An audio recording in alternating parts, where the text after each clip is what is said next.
Welcome to StartupHakk. My name is Spencer Thomason. I am CEO and co-founder of CleanRouter, as well as many other products.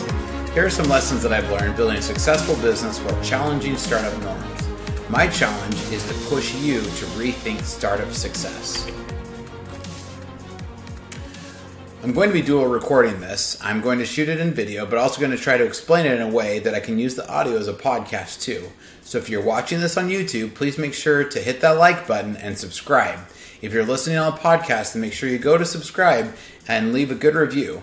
And you can go and check out YouTube to see pictures and other diagrams as well as other videos if you're listening to this on the podcast.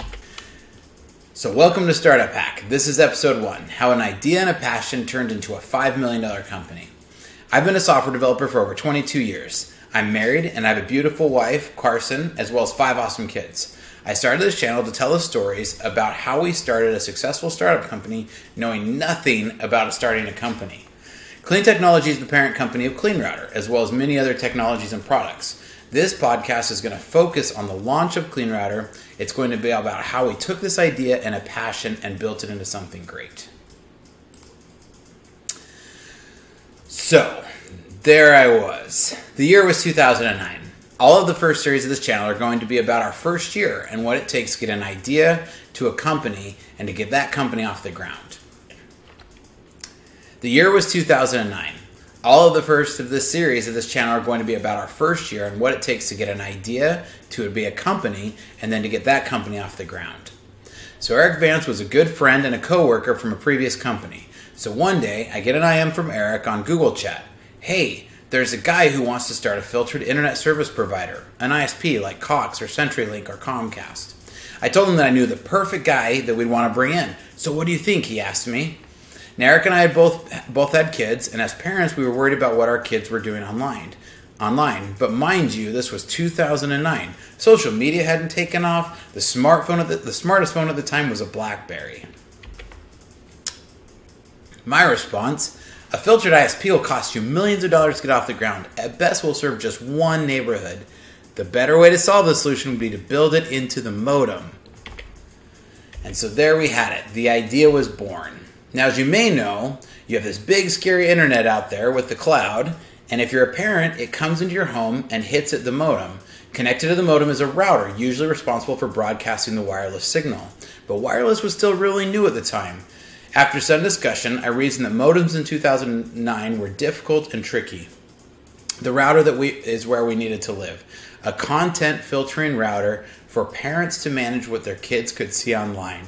My idea was to build that filtering into the router so that it would filter everything in the house.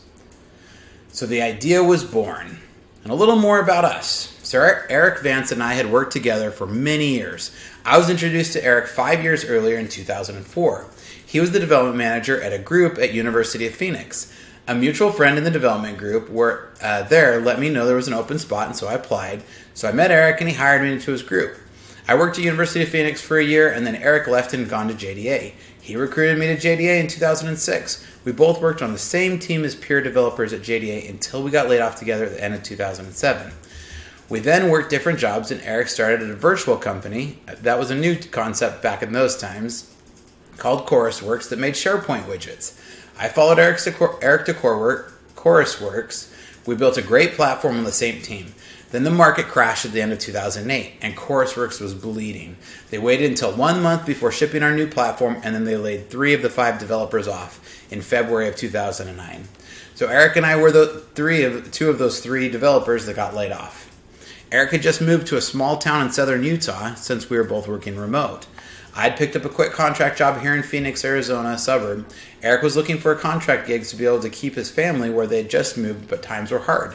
This was when he had stumbled onto the guys who were looking to start a filtered internet service provider.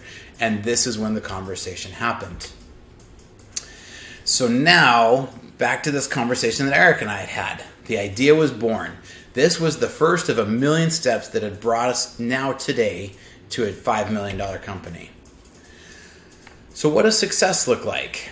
The path has been anything but traditional, and I'm going to tell you stories and explain lessons that I've learned as we've gone through this path. So too many people think that success looks like this, a straight line. I have learned that couldn't be further from the truth. One of my favorite quotes from Steve Jobs is, "If you really look closely, most overnight successes took a really long time." So, and if you look at this, it took Steve Jobs over 2 decades to become an overnight billionaire with Apple.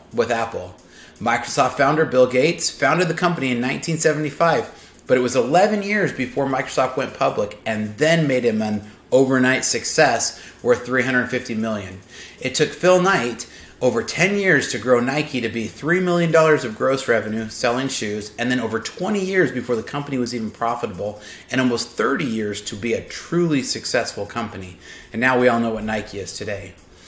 The point of this is that it's going to take some hacking to take a problem and find a solution. It takes a lot of hacks, as I call them, to take an idea and turn it into a company. And that's what I'm going to tell you about. That's what I would like to teach you, is how you take these hacks and turn them into a great idea. So back to our conversation again. Eric's and my conversation happened in March of 2009. An idea was born. Eric started working with another guy who was with him locally to start talking around various different number of ideas and directions for the business to go in these various different directions to tackle filtering. To him, building the router was just one of many ideas, and he was being pressured by some of these others to move in directions other than the router. We'll talk a little more about this in episode 2. Me, I knew it was in the router. In order to get this to work, we needed to build the first residential content filtering router.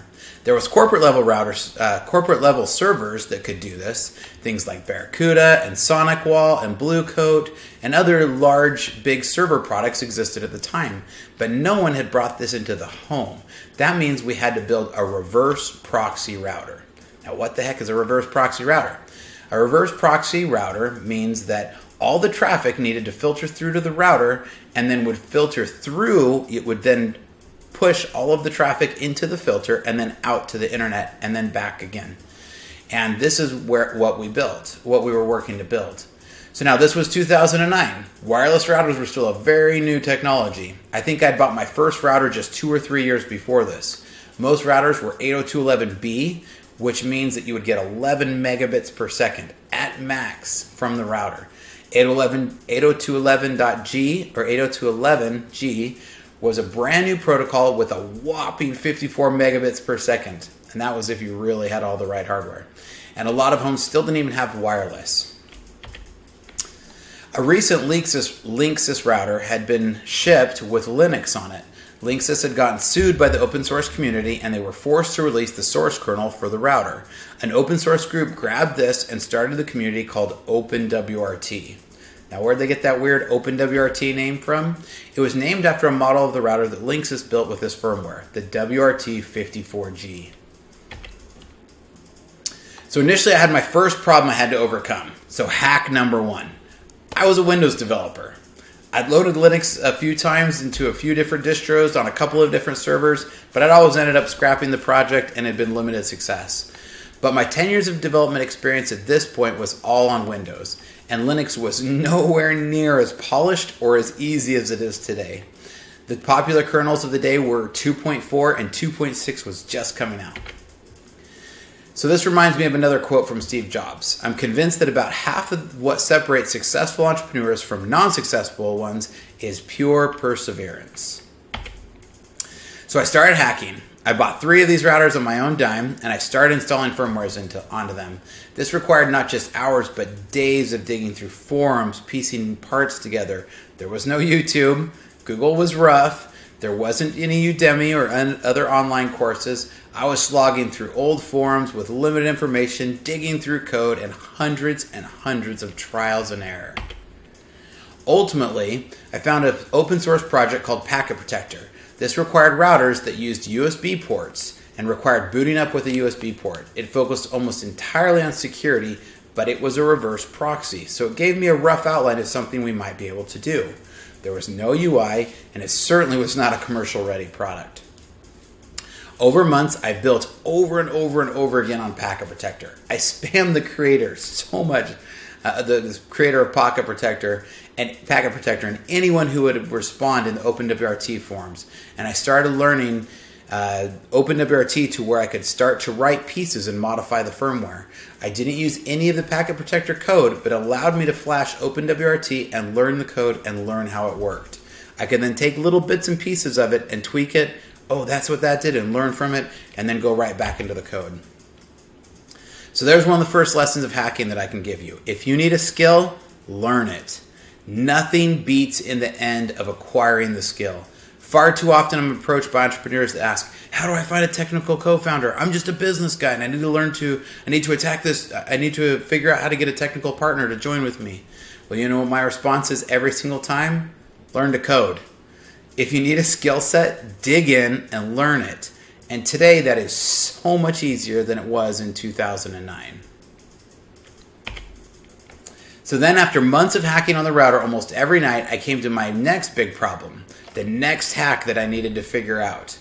And hack number 2 was that I literally had to hack. I was like, I need to get it to run on that. The WRT54G had 4 megabytes of ROM, which is the disk space, and only 16 megabytes of RAM, which is the memory, and a 33 megahertz processor. I had no space, ROM, and no memory to process in for the RAM. To compare this to the lowest iPhone currently offered, it has 64 gigabytes of RAM and 64 gigabytes of ROM and 4 gigabytes of RAM. That's less than 1/160th of the space of the iPhone. That is, the 4 megabytes of ROM is less than 1 megabyte of an MP3 formatted song. The RAM was about the same. So basically, this was like programming a machine that's compared to like basically this was like programming a machine compared to computers from 15 years ago. Oh, and I didn't have a screen either. You had to log into the command line and program everything at the command line in the terminal. So basically what I was trying to do was to load a content filtering program that could dynamically scan web pages as they came through the router at real time. Basically, I was trying to program something that has as much processing power as a toaster or a microwave, and I was going to use it like a server. But I simply couldn't get it to work without more space, ROM, and more memory, RAM.